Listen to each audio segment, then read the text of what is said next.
नमस्कार, स्वागत है आपका हिमाचल न्यूज़ एंड अपडेट्स में। चलिए शुरू करते हैं आज की कुछ बड़ी खबरें। आज की पहली खबर है, प्राकृतिक खेती के लिए 25 साल का रोड मैप तैयार।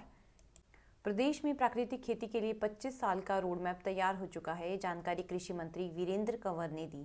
प्रदेश कृषि विश्वविद्यालय में राज्य स्तरीय कृषि अधिकारी कार्यशाला व किसान वैज्ञानिक परिचर्चा के बतौर मुख्य अतिथि शिरकत करते हुए कृषि मंत्री ने कृषि वैज्ञानिकों को पूर्ण आर्थिकी के साथ एकीकृत कृषि मॉडल विकसित करने के लिए कहा, ताकि किसान अपनी आवश्यकताओं के अनुसार इस तरह के मॉडलों को अपना सकें। उन्होंने कहा कि 80% बीज बाहर से खरीदा जाता है, इसलिए राज्य के भीतर प्रगतिशील किसानों की भागीदारी के साथ प्रमुख फसलों के बीज पैदा करने की भी आवश्यकता है।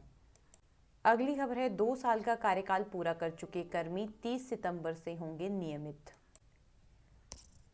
हिमाचल सरकार ने संयुक्त सलाहकार समिति की बैठक के सामने आए निर्णयों को अमल में लाना शुरू किया है। कर्मचारियों के अनुबंध को लेकर अधिसूचना जारी की गई है। अब 30 दिसंबर से 2 साल का कार्यकाल पूरा कर चुके कर्मचारी नियमित होंगे।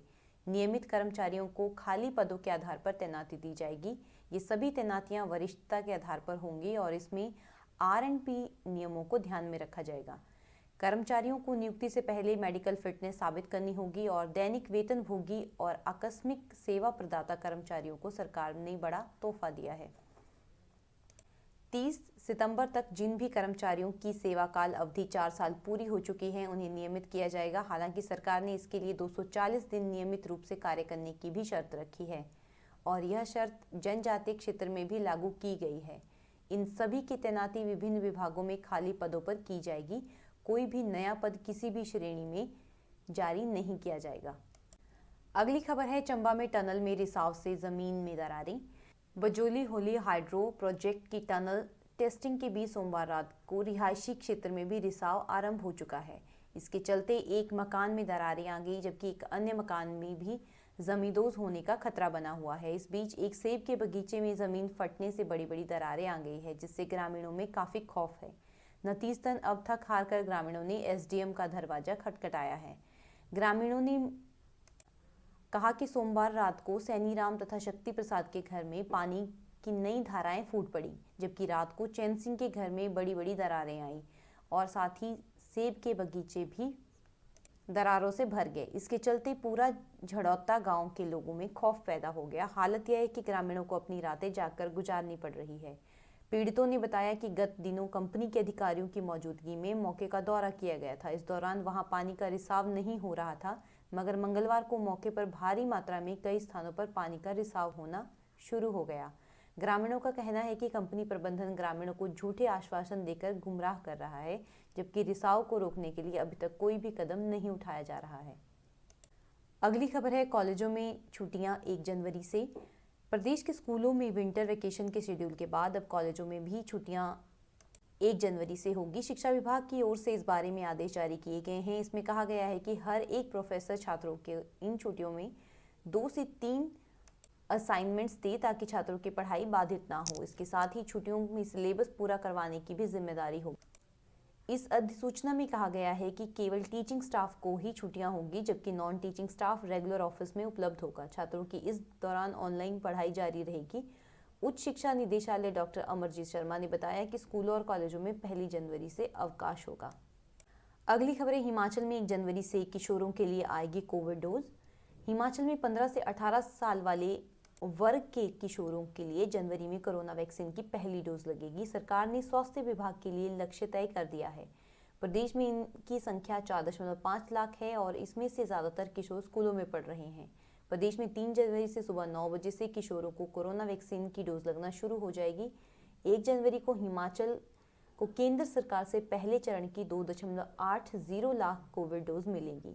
केंद्र ने हिमाचल को इस बारे में सूचित कर दिया है। इसके बाद फेज वाइज वैक्सीन आती रहेगी। सूबे में 60 साल से ज्यादा उम्र के लोगों को भी 10 जनवरी से बूस्टर डोज लगनी है। अगली खबर है, हिमाचल में चीन शासित तिब्बत सीमा से सटे 5 पुल राष्ट्र को समर्पित। रक्षा मंत्री राजनाथ सिंह ने चीन शासित तिब्बत सीमा से सटे 5 पुल मंगलवार को राष्ट्र को समर्पित कर दिए। इस लोकार्पण कार्यक्रम में मुख्यमंत्री जयराम ठाकुर वर्चुअल तरीके से जुड़े। ये मनाली सरचू सड़क मार्ग पर बने कोठी 1 पुल और कोठी 2 पुल, कमांडर पुल, पटसेऊ पुल और पोवारी सड़क पर बने कांसज पुल है। मुख्यमंत्री जयराम ठाकुर ने कहा कि सामरिक महत्व से ये पुल देश की सुरक्षा में अहम योगदान देंगे। उन्होंने कहा कि लेह के लिए वैकल्पिक मार्ग पर बने ये पुल जम्मू कश्मीर और लेह में तैनात सैनिकों के लिए बहुत मददगार सिद्ध होंगे। रक्षा मंत्री राजनाथ सिंह ने मंगलवार को नई दिल्ली में वर्चुअल माध्यम से देश के 4 राज्यों और 2 केंद्र शासित प्रदेशों में सामरिक दृष्टि से महत्वपूर्ण 27 परियोजनाओं को राष्ट्र को समर्पित किया। अगली खबर है, आईआईटी मंडी में शोधकर्ताओं ने बिच्छू बुट्टी से तैयार किया कपड़ा। हिमाचल प्रदेश की आईआईटी मंडी के शोधकर्ता ने स्टार्टअप के तहत हिमालय क्षेत्र में पाई जाने वाली बिच्छू बुट्टी से बने धागे को कॉटन के साथ मिश्रित कर उच्च गुणवत्ता फैब्रिक बनाने में सफल रहे हैं। ये फैब्रिक सर्दी में शरीर को गर्म और गर्मी में ठंडा रखेगा। रंगाई में प्राकृतिक रंगों का उपयोग होगा। अब शोधकर्ता बिच्छू बुट्टी के अलावा हिमालय क्षेत्र में पाई जाने वाली घास की कई किस्मों से फाइबर बनाने की तकनीक पर काम कर रही है। यदि ऐसा होता है तो हिमाचल के जंगलों को बिच्छू बुट्टी की झाड़ियों से छुटकारा मिलेगा और पौधारोपण क्षेत्र का दायरा भी बढ़ेगा। अगली खबर कोविड अपडेट को लेकर है। हिमाचल में मंगलवार को 9 विद्यार्थियों समेत 70 लोगों की कोरोना टेस्ट की रिपोर्ट पॉजिटिव आई है, जबकि एक संक्रमित बुजुर्ग की मौत हुई है। प्रदेश में कोरोना सक्रिय मामलों की संख्या 3070 पहुंच गई है। वहीं कोरोना संक्रमितों की मौत का आंकड़ा 3856 पहुंच गया है। प्रदेश में मंगलवार को कोरोना की जांच के लिए 6271 लोगों के सैंपल लिए गए थे। बिलासपुर जिले के राजकीय वरिष्ठ माध्यमिक स्कूल भाखड़ा के 9 विद्यार्थियों और 4 कर्मचारियों की कोरोना टेस्ट की रिपोर्ट पॉजिटिव आई है। तो ये थी आज की कुछ बड़ी खबरें।